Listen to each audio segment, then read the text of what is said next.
history ever seem like one long, winding narrative of constant facts and dates and people and places and cities and towns and wars and information that never ends and only exists to ruin your life? Well, luckily the College Board breaks down history into 4 historical chunks. Today, let's talk a minute about periodization.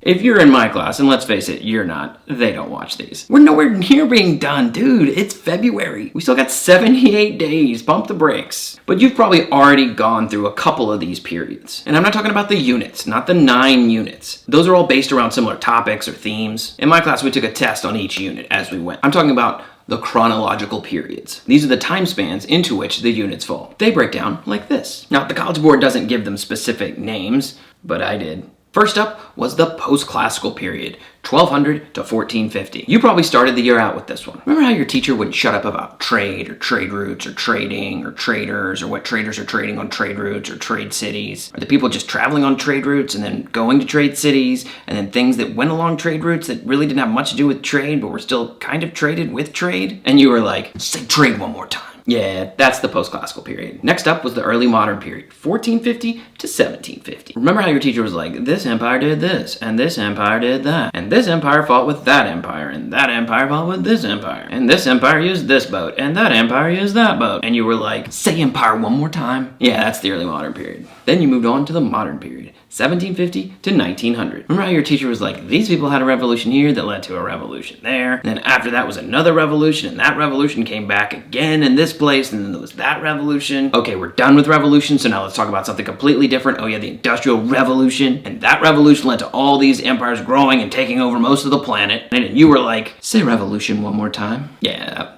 that was the modern period. Finally comes the contemporary period, 1900 to present. You probably haven't gotten to this one yet. When you do, just know your teacher's gonna be like, oh, there's so much death and everyone's dying. They're dying from wars and diseases and genocides and Star Wars and starvation and nuclear bombs and climate change and terrorism. And you're gonna be like, can we just take this stupid exam already? Anyway, those are the periods. So be able to take the large chunk of time that is this course and break it down into these periods and kind of know a little thing or two about what's going on in general within each one.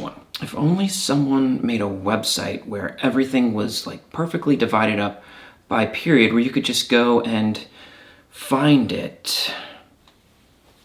I did.